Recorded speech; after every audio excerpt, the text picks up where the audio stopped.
আমার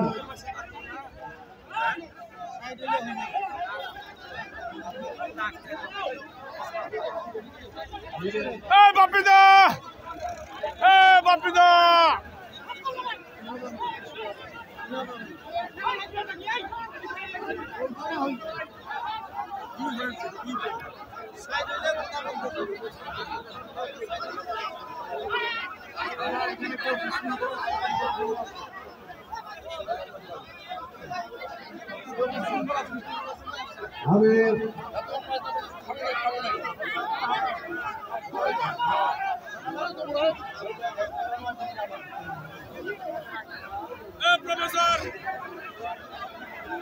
আমাদের মাননীয় প্রধানমন্ত্রী জননেত্রী শেখ হাসিনার কাছে আমি কৃতজ্ঞ।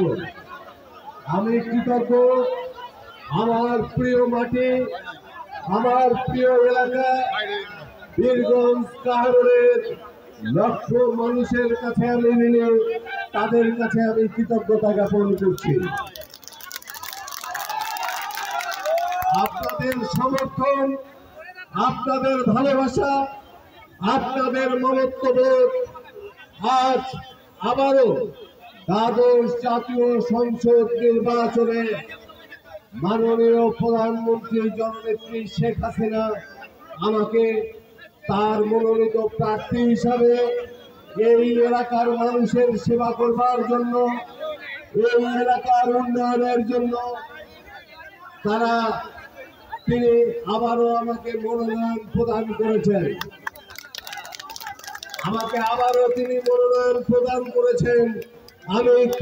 কারণ বীরগঞ্জবাসীর পক্ষ থেকে মাননীয় প্রধানমন্ত্রী জননেত্রী শেখ হাসিনার কাছে আমি কৃতজ্ঞতা জ্ঞাপন করছি।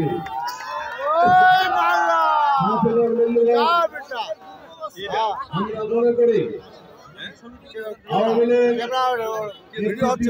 রাজনৈতিক দল, এই দলের নেতৃত্বের প্রতিযোগিতা থাকতেই পারে। আজকে এই এলাকার উন্নয়নের জন্য, এই এলাকার মানুষের ভাগ্য পরিবর্তনের জন্য আমরা এক এবং অভিন্নভাবে সম্মিলিতভাবে সবাই কাজ করতে চাই। আমরা ভুলে যেতে চাই অতীতকে। আমরা সুন্দর ভবিষ্যৎ রচনার জন্য আজকে সকলে মিলে আবারও সামনের দিকে এগিয়ে যেতে চাই। বন্ধুগণ, আজকে আপনারা যেভাবে আমাকে সম্বর্ধিত করেছেন, যেভাবে আপনারা ছুটে এসেছেন, আমি আপনাদের এই ঋণ কখনো পরিশোধ করতে পারবো না। এবং আমার ক্ষমতা শেষ অবধি, আমার নিঃশ্বাসের শেষ অবধি যতদিন আমি বেঁচে থাকবো ততদিন আপনাদের কল্যাণে আমি নিজেকে উৎসর্গ করে গেলাম।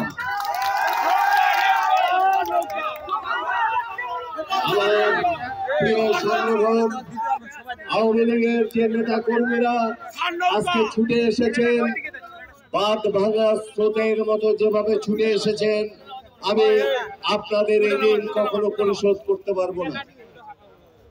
সাথীগণ, বন্ধুগণ, আমি চাই আগামী যে ভোট যুদ্ধ, সেই যুদ্ধে বিজয়ী হয়ে আমরা যেন মাননীয় প্রধানমন্ত্রী হিসাবে জননেত্রী শেখ হাসিনাকে আবারও অধিষ্ঠিত করতে পারি।